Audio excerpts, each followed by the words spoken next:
Welcome back to Big Ten Media Days, live from Lucas Oil Stadium in Indianapolis. We've got now Wisconsin at tackle, Jack Nelson. Jack, appreciate the time. Of course.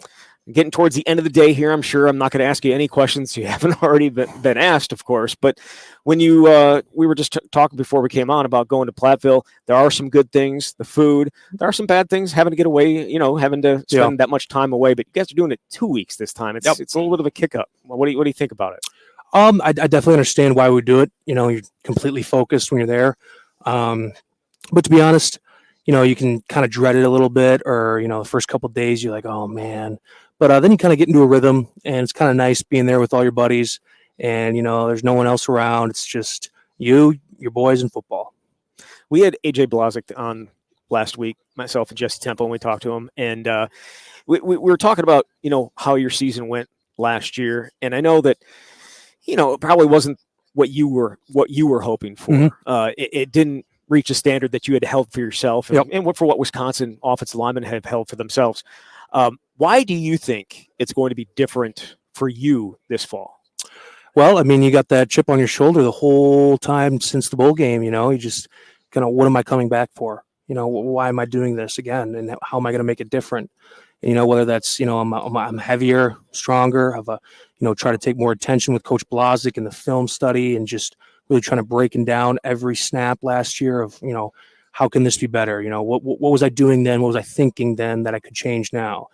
And I got to hand it to Coach Blazik. He does a fantastic job. Not only just motivating myself and the rest of the O-line, but just keeping everybody, high energy.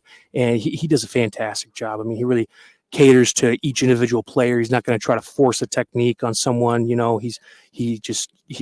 look at you as a player and your athletic ability, and then just try to create you into the best football player you can be.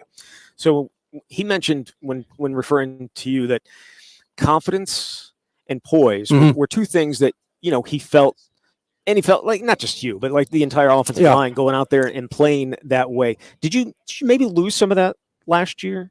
Were you not as confident as you thought you could? Because he said when it comes down to it, you're one of the best players in this league, and you have that talent and you have that ability. It's just maybe sometimes you believing that's the case. I think sometimes when I'm out there, earlier in my career, I would just try to just get super fired up and just get out there and just try to hurt somebody. Yeah, and that was my edge, and that was I was trying to prove myself. And the reality is that that's not where I'm at in my career anymore. I don't need to go out there and try to get super hyped up and try to go out there and just murder somebody. It's more of I need to work on being cool, calm, and collected, because I can do it, and I've showed it on the film. I know I can do it, but it's just a matter of consistently over and over doing that again. And if you're in a mindset where you're just wild, not out of control, it's hard to replicate that. And so it's just, when he talks about the confidence, just trusting my technique, trusting the thousands of reps I've taken at it, and just letting it flow.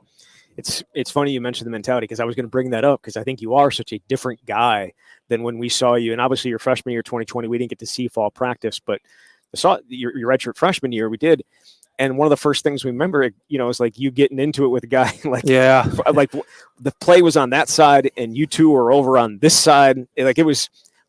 Why is it just you become more mature, just a different approach? Or back then, I was the new guy. Sure, I was young. I was playing next to some tenured guys. Logan Bruss. Yep. I wanted to prove myself. Not that I still don't, but it's just that getting all amped up and being so feisty. That's not what my team needs anymore. And, as a leader, you don't want to be starting fights. You shouldn't be getting all riled up and trying to get, create this animosity. Sometimes it has to happen, of course. Sure. But it's just my position on this team, and how I can help the team the best is being a cool, calm, collected, and, solid foundation for the O-line. It's funny because I remember Jake Ferguson sitting there in 2021. He was talking about two silverback gorillas. I think it was Leo Chanel. I remember Leo. Just going at it, and it's like obviously you're a more mature person, but it's still part of your of who you are as a player, though, right? A little bit. Absolutely, yeah, absolutely. the whole reason I'm here and why I'm playing football is just that, I love the intensity of it. I love going out there with my guys and putting the hurt on them, the Right. opposing D line. So it's definitely still a part of it. It definitely, it's definitely a strength that I can, bring forth to the team. But that doesn't mean, just trying to hurt any and everyone. It's Yeah. kind of just be cool, calm, be kind of that rock that I was talking about. Do you have to? Do you talk to Joe Brunner about that now a little bit? Because Yeah, during spring ball that one time where him and Leon Lowry got into it, and then he had to Yep. do a couple laps, and, Yeah. and they were talking trash and like those type of things. And it was like I remember a young Jack Nelson would have been in absolutely. that same frame. Oh yeah, absolutely. I think about that a lot. Well, a couple things go into that. Playing guard, it's I would say it's definitely more physical in Yeah. some aspects. Particularly when you're in the pass protection slide, and you're uncovered, and so you come and help the tackle, and you just wipe the guy off, or that end spinning inside on the tackle and just gets smacked in the face. I think that it's kind of got a more I don't want to say meathead, but just a more aggressive kind of bruiser style to it. Sure. And I mean, also, he's young too, and he's I don't want to say unproven, but he, during that spring ball, it was his first time really repping with the ones, and I'm sure he had something to prove. And I'm all for it. If he's going to come in there and just smoke him, that's the way it is. I appreciate that. He's got my back out there. Yeah, for sure. Talking about Coach Blazek again, it feels like there's a different vibe, and I'm not taking shots at Jack Bicknell or anything like that. It just feels like there's a little bit of a different vibe with Blaz, energy and just emotion in your room. Absolutely. I think Coach Blaz is a fantastic guy for the job. He comes every morning, brings the energy. I mean, and that's infectious too. To myself, to the rest of the O-line. I mean, you'll be in the squat rack doing reps, and he'll be right in your ear, saying like, "Is this it?" Or he'll just get you fired up. And, Yeah. I appreciate that because it's not easy coming, especially your fifth year. It becomes a grind, and just Coach Blaz's enthusiasm for the game, for his players, and to coach his players and make them the best that they can be. It's noticeable. You feel it, and it's really something that I'm very thankful for. It's a real dichotomy of the coaches that you've had before. I mean, obviously Rudolph was intense, but he was kind of a loving guy too. At the same time, Bostad was kind of a, what it is.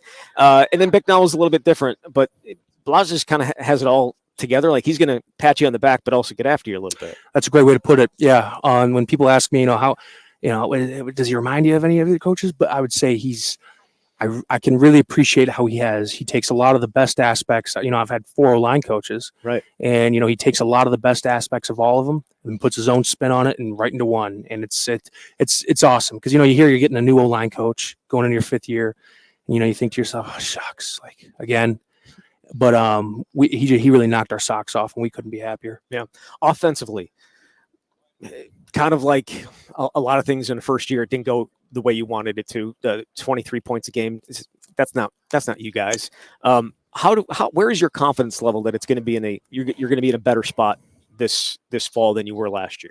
I'm extremely confident. And I think new staff, new offense, new players. With the transfer portal and such. With the mix of the old players. Everyone's kind of still trying to figure it out a little bit. I think a little bit of growing pains.